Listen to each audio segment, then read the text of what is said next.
All right. Morning, everybody. I'm going to go over here and check and see if we are live. Let's take a look at the YouTube. See if it says that we're streaming. Who really knows? It says we're live. We're here playing with needle felting stuff. Okay. According to the YouTube, we're live. All right. I'm going to go back to my broadcasting system.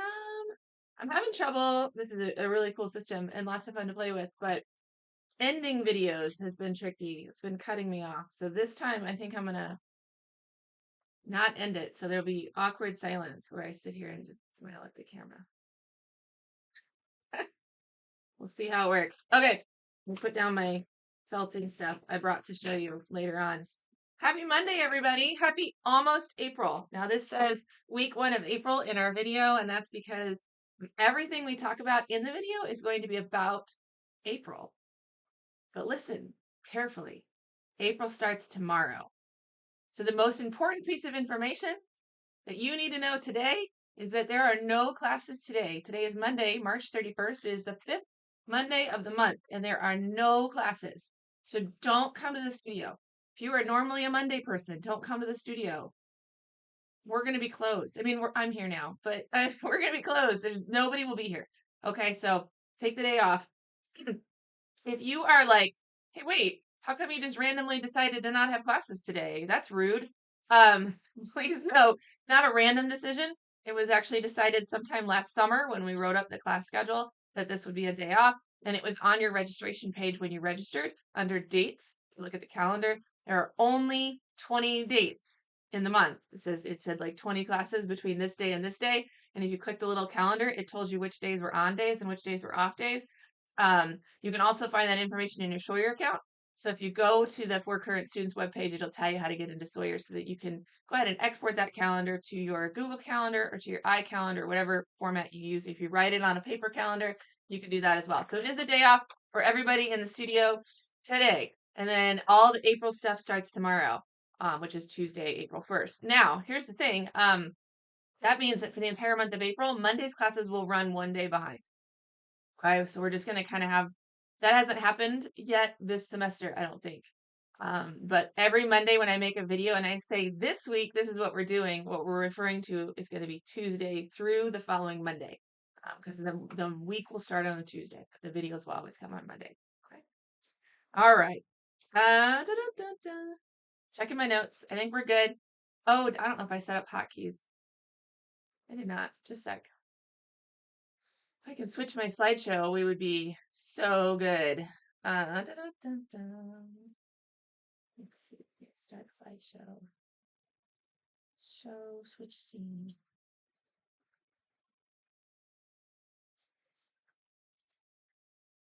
All right.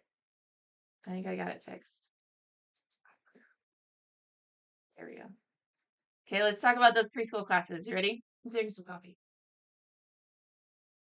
As a reminder, no Monday classes this week. I'm going to say that in every single slide just in case people don't watch the intro and they watch their individual sections. So no Monday classes this week if you're in a Monday preschool. We'll see you next week.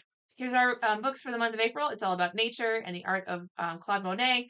And we're going to be working with some fiber arts. So the first book is Have You Seen a Flower? We've got fresh flowers in the studio, and we're going to start our morning off by trying to get a imprint or a print of a flower on fabric. And we're going to do that using rubber mallets. And so we'll get to some gross motor skills and we'll get to hammer those flowers and hopefully make some pretty prints on some just white muslin. And then our project is one of our favorites. It's going to be perfume making. And so we'll make perfumes out of citrus fruit and essential oils and flowers. So the whole studio is going to smell amazing, a total sensory experience on our first week of April. Notice there are different books. If you've been around a while, these are not our typical April books, but felt like they needed a refresh. And so Sarah found some books for us. And these are the ones we're going to try. If you are in a multimedia class, as a reminder, if you're in a Monday class, there are no Monday classes this week for our K-3rds. It is Fiber Month starting tomorrow. And we're going to be making these, there's kind of a picture up here, these like two-dimensional wall hanging, so almost like a tapestry. We're going to be using yarn for that, and the kids will learn how to knot that yarn, braid that yarn, bead the yarn, make pom-poms with it, make tassels with it, weave it, and then to come up with their own tapestries. So I spent Saturday night picking out 60-ish really good sticks out of my yard. There's always a lot to choose from, so it wasn't a hardship. So we got all the sticks picked out. The kids will choose what they want for their base, and then they'll get to kind of go through all of our yarn stash and come up with what their tapestry is going to look like.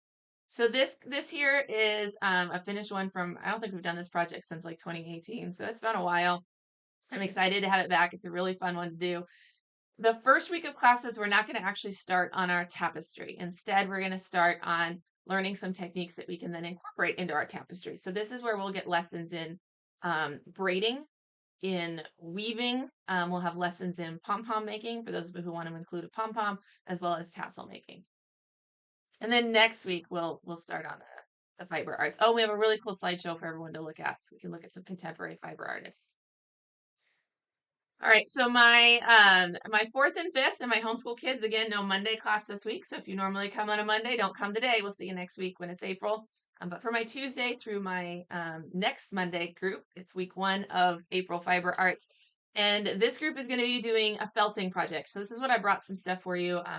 Actually, both of our upper classes, so 4th, 5th, 6th, 7th, 8th, 12th, homeschool, all going to be doing felting.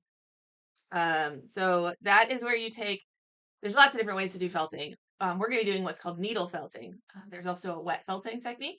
But you take this is a wool roving. They also make carded wool, and that works too. Ours is a roving. So, but it comes in all sorts of different colors, kind of looks like cotton candy. So fun. And you stretch the fibers and layer them, and then you stab them with a barbed needle. So it looks just like a normal needle unless you actually like run your fingers up and down the shaft, and then you can actually feel the little barbs that are in that. But otherwise, it just kind of looks like a needle. They go in these little handles here. So this is what I was going to show you that the kids will get to use. Oh, I turned it backwards. Let's try again. So they go in this little handle here so that we've got something to hold on to. And then this is what our needle looks like. All right, so you're going to take it and we're going to stab it up and down, up and down, up and down. Those barbs, as they go down through the wool fibers and then pull up, and then down through the wool fibers and pull up, they tangle all the fibers up, and that's when you get felt. It also is a way to attach it. So we're going to be using just a felt that you buy, like flat felt from the craft store. We're going to be using that as our base, and then this will be how you color it. It's almost like painting with fibers or collaging with fibers. But in order to get it to stick, instead of using glue, we're going to be using barbed needle. They put this on I should have brought it, but like a foam pad. That's what sits on the table. So that way when you stab down, you're not hitting the table every time. You just kind of go into the pad. So now you know. If you've never needle felted before, it is most people, not everybody, most people find it very soothing. Sensory wise, like just the sound that it makes when it goes through the wool and the felt is almost like a subtle crunch. You can feel that in your fingers, almost a little crunch. And then like it's so repetitive, it's almost meditative. Because I mean, you just sit there and just do. Now the needles are sharp. So you have to keep your fingers out of the way. Not so much like the carving tools, like those are sharp and they can really do some damage. The needle, I mean, if it pokes you, it pokes you. It doesn't feel good, but it's not gonna it's not gonna go all the way through your finger or anything like that. It's just gonna break the skin, maybe. Usually it doesn't. So we do try to keep our fingers back so we don't stab our fingers, but most of our kids will do a fantastic job with it. This is our 3rd or 4th year doing needle felting, so the ones that have done it before, it's always a fan favorite. We do tell the kids that, I mean, it is a sharp tool, and so we expect them to be mature when handling it, and if they can't, we will come up with an alternative project for them. This week in class, okay, now that I showed you all that, this week in class, our 4th and 5th graders are they're not going to start on their project this week. They are going to look at a slideshow of different tapestries, patterns in tapestries, and like contemporary fiber arts, as well as historic. And then they'll learn the technique. So we'll do a lot of just practicing the technique and learning about it, which helps them maybe clue into the I don't want to say limitations, but it's your first time doing this. If it's your first time doing needle felting and you like, I'm going to do this really intricate design, before you actually do that, let's practice, because you may change your design after you figure out like, oh wait, that's pretty tricky. Let's go with something more chunky and basic. So anyway, so we're gonna practice needle felting, and then they will start their project in the following week, in week 2. Oh, I didn't tell you what their project was. Their project is a wearable art. So it's a felted bracelet or cuff that they'll be making. So theirs actually involves a little bit of stitching too. So they'll not only get theirs felted, but then they can do a blanket stitch or a whip stitch around the outside edge, and then sew a button on for closure. All right, for our 4th and 5th, our 4th and 5th, our 6th, 7th, and 8th, 12th kids, if you're in a Monday class, again, no classes today, so don't come. We'll see you next week to start April classes, Tuesday, Wednesday, Thursday, Friday, and next Monday. This is what we're doing in class. It is fiber month, and we're going to be doing needle felting. These guys are going to be making tapestries. Think of it like a wool painting. You could pick any subject that they want. A lot of our examples are very nature inspired. Those are the contemporary examples that I found. This is a wool fiber felted painting up here. So it's all done using fiber. So we think like, oh, it's like collage, but with fabric, and it's done using that felting technique with the needle. So very cool stuff. They're going to be doing that. So in their first week, a lot of them have already felted before. We will do a review so that they can understand, again, like what I'm planning versus how I execute. So we'll go ahead and do a little bit of practice. We're going to look at a slideshow of different contemporary artists who've done felting as painting or 2D projects. And then they'll brainstorm and sketch and get their ideas on paper so that they know what they're doing when we come in on week 2, which is when we'll actually start the project. All right, creative explorations. Let me double check my notes.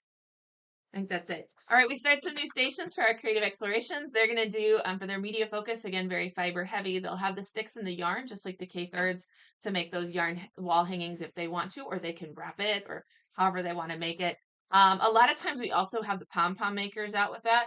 It's very like mechanical and super fun. So we might get that out as well. Our art history focus is Monet. We're going to have muslin fabric and spray bottles with liquid washable watercolors for our collaborative vertical surface. As the month goes on, we may add some drawing or like probably drawing, either Sharpie markers or oil pastels to go with that.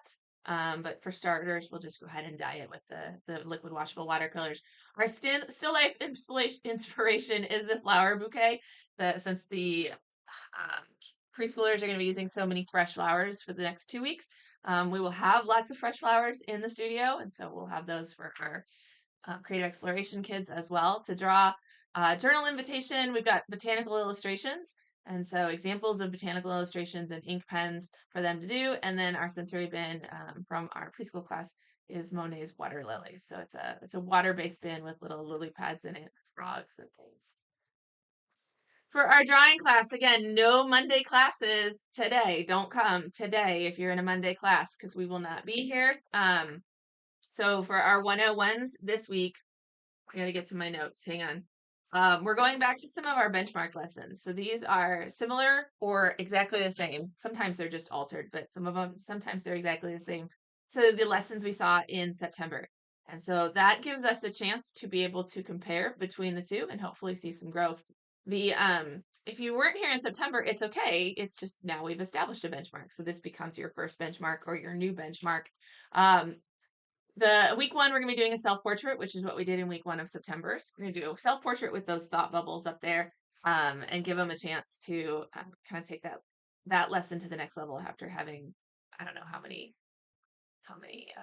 weeks of lessons. What would that be? 4, 16, 12, 28 weeks of lessons.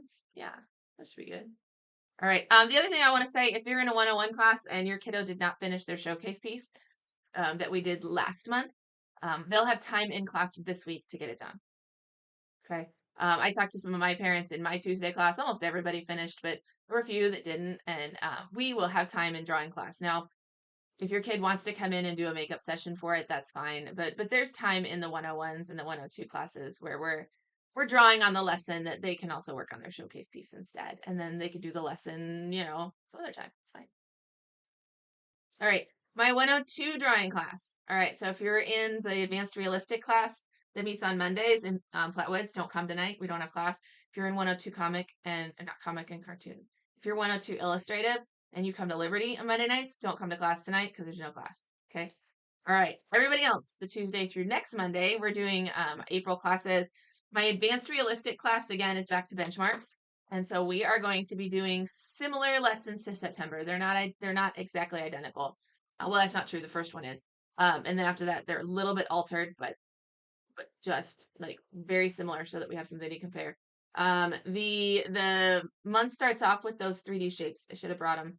You know, the white 3D shapes that are like the rectangular prism and the sphere and the cylinder that are still life. We're gonna put those up, and then that'll give us a chance to show off how we've done on value, how we've done on scale, how we've done on perspective, how we done on proportions, how we done on form, all that stuff. So I get to show off some of that. That'll be this week's lesson.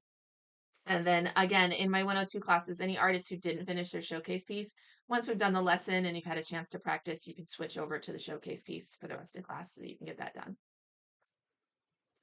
Oh, wait, I can't go back. Sorry. 10, because I didn't set up the hotkey.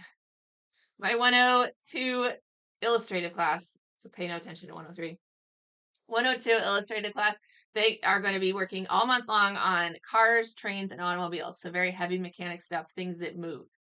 They're going to start this week just by learning how to take any vehicle and drawing it in 3D. So something from our imagination, but it can't be flat. Like we have to put it in space. So they will basically draw it inside a 3-dimensional box and then be able to turn that box and turn the car or vehicle or plane or whatever it is. And be able to draw it from different angles. So that's our first step.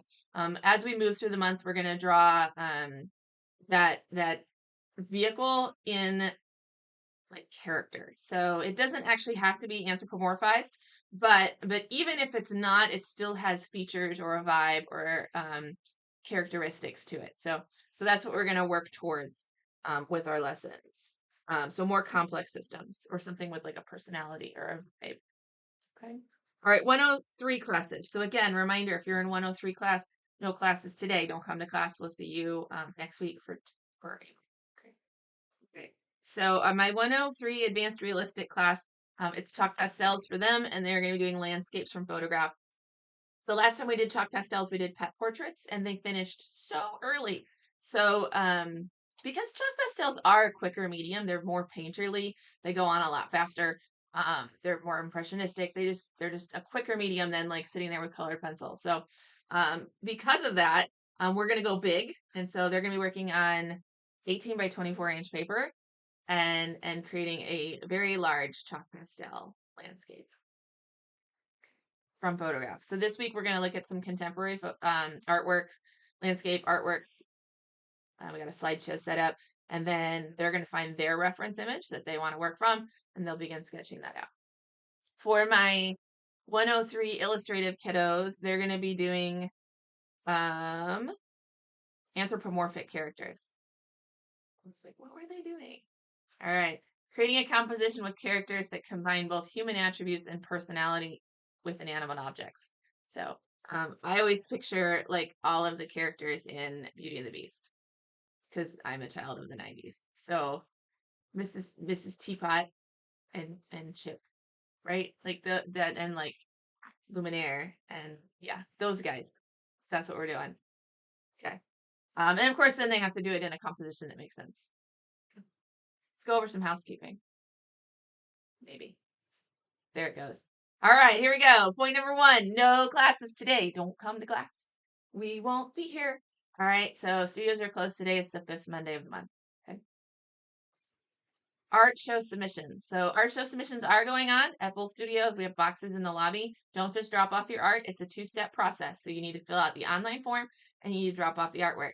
Now, what we've learned from last year, if you're new to this, don't just drop off your artwork and think, oh, I'll do the form later, because you need the artwork in order to fill out the form. So you need it like in front of you because it's going to ask you like the dimensions of it. It's going to ask you the media. You need your artist as well, by the way. My parents who think they're just going to do it for their kid. The kids have to give it a name. They have to write an artist statement. So they have to be involved in it too. And then we need a picture of it attached to the submission. Okay. Cool. All right. The deadline for that is April 11th. All right. Junior staffers. Okay. So if you want to join the junior staff, we're taking applications through the 13th, and then interviews are happening after that. And I've already sent out the interview sheet to most people, unless you submitted your application like over the weekend, which I'll get to you guys this week. But everybody else, you should have already gotten your like, here, sign up for your interview time, and we'll get you on your calendar. Okay. All right. And then my last reminder is that there's no weekly classes in June, July, and August. I've had a few people message and say, how do I sign up for summer session? I'm like, summer session of what? And they're like, oh, for drawing class. I'm like, oh, no, those don't meet. So our regular weekly classes only meet during the school year, September through May, and then we take a break over the summer, just like schools, and then we're back again. So we do take a break over summer from our regular weekly classes. We just do the little a la carte stuff in June, and then we've got those big camps in July and August. For the camps, a lot of them are full. Like there's maybe a handful of spots left, but for the most part, those are full. We still have some room in the June stuff. So if you're looking for something fun to do in the month of June, we've got some evening classes for the elementary and middle school age kiddos. And then in June, we have mini camps really targeted towards those preschoolers, figuring that a lot of our big kids are in summer school. So especially our elementary kids are in summer school. So we did mini camps throughout the month of June because we thought, well, maybe for my parents out there that have an Orange Easel student in elementary school, that you would send your kid to summer school, maybe you would want someplace to put your preschooler for a morning, and they can come to mini camp, and then you get the morning off. So that was our thought process there. It's our first year doing that. In the past, we've done big camps in June, and we've gotten lower and lower and lower enrollment in June as summer schools have gotten better and better and better, especially in the Liberty area. So that's our adaptation. We'll see how it works, and then we'll just flow with it from there. So just know that whatever class you're in now does not continue through the summer. It will be back in the fall. Enrollment for fall starts August 1st. Okay. You guys, I think that is all of my notes. I feel like that went really fast. We must have done a fantastic job going through everything. So I hope everybody has a wonderful week. Reminder, if you're in Monday class, don't come. We'll see you next week to start April. Everybody else, we'll see you for April classes starting tomorrow.